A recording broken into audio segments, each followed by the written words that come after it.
आवेशित चालक प्लेट के समीप वैद्युत क्षेत्र की तीव्रता।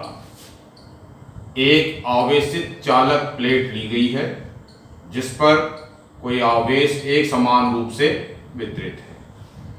इस आवेशित चालक के बाहर स्थित बिंदु P पर हमें वैद्युत क्षेत्र की तीव्रता ज्ञात करनी है।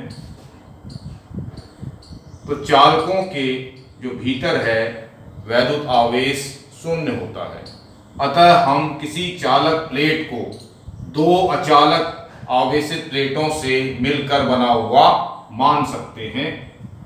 अतः P बिंदु पर जो तीव्रता होगी E = E1 + E2।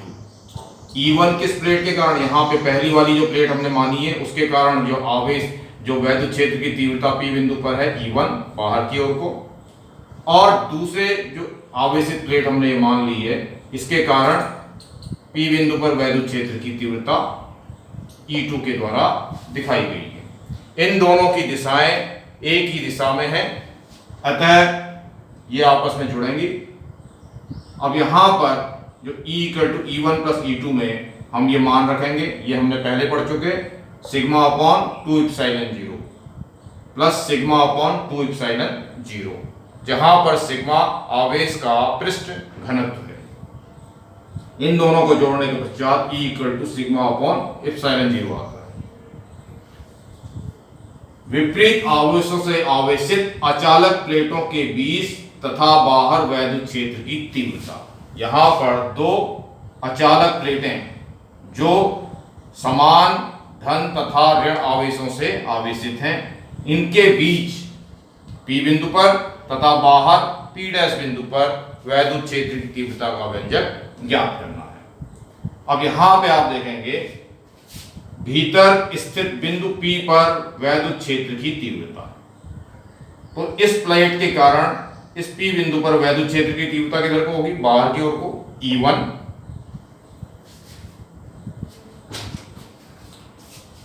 इसी प्रकार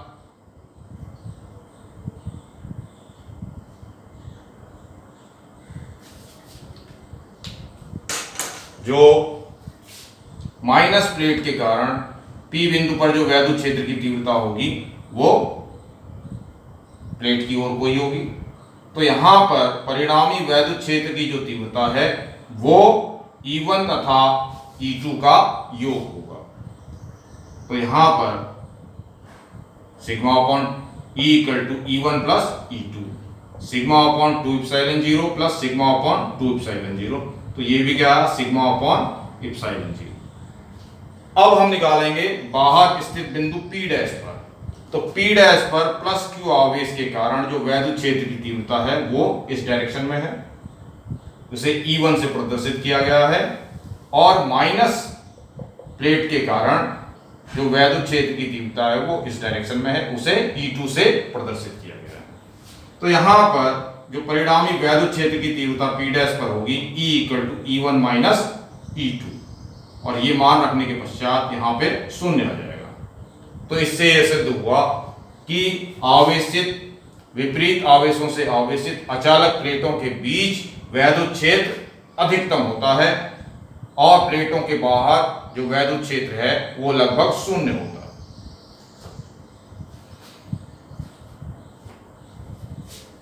अब इस चैप्टर की कुछ एक्सरसाइज है। एक्सरसाइज नंबर 1.1, ये आप अपनी किताब में देखेंगे। अब ये प्रश्न संख्या 1 है, इसमें क्वेश्चन नंबर 1। इसमें दो आवेश आपको दिए हुए हैं Q1 और Q2, जो दोनों धनात्मक हैं और एक दूसरे से 30 सेंटीमीटर की दूरी पर रखे गए हैं। तो ये 30 सेंटीमीटर दूरी है, इसे मीटर में बदल दिया। Q1 आवेश जो है 2 × 10⁻⁷ कूलम है, Q2 3 × 10⁻⁷ कूलम है। तो आपको इन दोनों के बीच लगने वाले बल का मान ज्ञात करना है तथा उसकी प्रकृति बतानी है। अब यहां पर ये कूलाम के नियमानुसार F = 1/4πε0 K होता है, K × Q1 Q2/R²। अब यहाँ पे अगर आपको कोई माध्यम ना दिया हो तो के का मान हमेशा 1 ले लेते हैं। तो F बराबर 1/4πε0 Q1 Q2 बट्टे R स्क्वायर। अब ये यहाँ पर जो मान है नियतांक हमें दिए होगा 1/4πε0 का मान हमेशा आपको दिया जाएगा और MKS पद्धति में इसका मान होता है 9 × 10⁹ अब सारे मान MKS में हैं, इनको हल करने के पश्चात हमारा उत्तर आता है 6 × 10⁻³ न्यूटन। अब ये दोनों समान आवेश से आवेशित हैं, दोनों आवेश, तो इनके बीच हमेशा प्रतिकर्षण का बल होगा। और प्रतिकर्षण के बल को कैसे दिखाया गया? एक दूसरे से बाहर की ओर को।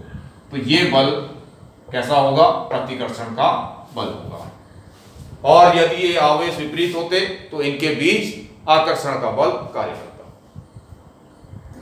इसी तरीके से क्वेश्चन नंबर 2, इसमें भी आपको दिया हुआ है दो आवेश दिए हुए, बिंदु आवेश Q1 0.4 माइक्रोकूलम, इसे हमने कूलम में बदल दिया तो 4 × 10⁻⁷ कूलम। Q2 दे रखा 0.8 कूलम, इसका मान 8 × 10⁻⁷ कूलम। इन दोनों के बीच जो बल लग रहा है आकर्षण प्रतिकर्षण का बल 0.2 न्यूटन का। तो आपको इन दोनों आवेशों के बीच की दूरी ज्ञात करनी है और दोनों आवेश धनात्मक है। अब यहां पे बिल्कुल वही प्रक्रिया है। F बराबर 1/4πε0 के Q1 Q2 बट्टे R स्क्वायर, R स्क्वायर बराबर 1/4πε0 के Q1 Q2 बट्टे F, क्योंकि R स्क्वायर यहां आ गया तो F यहां पे आ गया। R = वर्गमूल 1/4πε0 के Q1 Q2 बट्टे F। अब K का मान अगर आपको माध्यम नहीं दिया है तो K का मान 1 रखा जाएगा। R बराबर 1/4πε0 Q1 Q2 बट्टे F। अब यहाँ पे अगर हमने मान रखा, अब हम क्या करेंगे? जितने भी आंकिक मान हैं उनको एक तरफ ले आएंगे और जो घातांक है उनका योग एक तरफ कर लिया और नीचे वाले को भी घात के रूप में 2 × 10⁻⁻1 लिख लिया। अब हम कोशिश ये करते हैं कि हमारी संख्याएं जिनके वर्गमूल आसानी से निकल सकते हैं, 3 2 2 × 10⁻², 12 × 10⁻² मीटर या 12 सेंटीमीटर। तो आवेशों के बीच की जो दूरी है वो 12 सेंटीमीटर।